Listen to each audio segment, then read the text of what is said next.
ସବୁଠାରେ ତୁ ହିଁ କରୁଛୁ ଗୌର ପିଲାକୁ।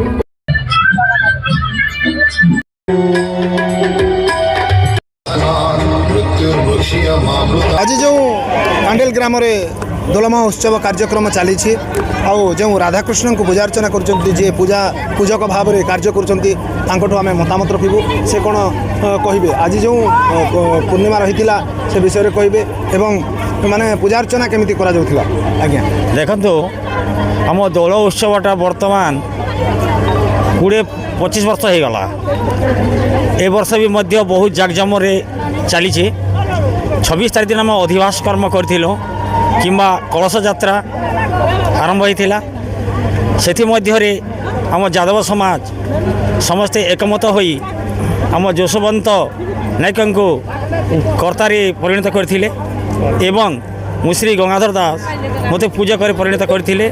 मोर असिस्टेंट सुधीर कुमार दास ताकू रखाइथिला। एहीपरी भल जाकजमरे पूजा चलीथिला।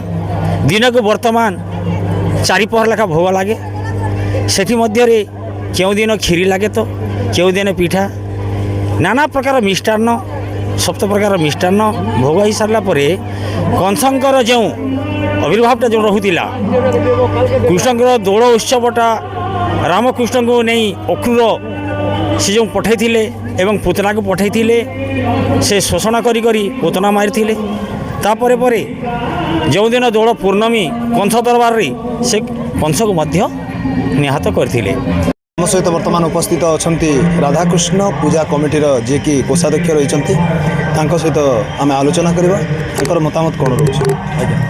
आपण माध्यम मु समस्त दर्शक भाई मान को नमस्कार जनाऊँगी। आओ राधाकृष्ण पूजा कमिटी कांडेल एटा आमर 2य वर्ष पूजा आरंभ करूँ। ए वर्ष गोटे विशेष आकर्षण रखा जोटा कि आमर मीना बजार सहित कंस दरबार हूँ आमर मनोज महांती आज्ञाकर द्वारा प्रदर्शन करुँच। आ दीर्घ यहाँ आमर 26 तारीख दिन कलश यात्रा थिला आ 27 रु 3 तारीख पर्यंत आमर मीना बजार कंस दरबार प्रतिदिन आरंभ होची।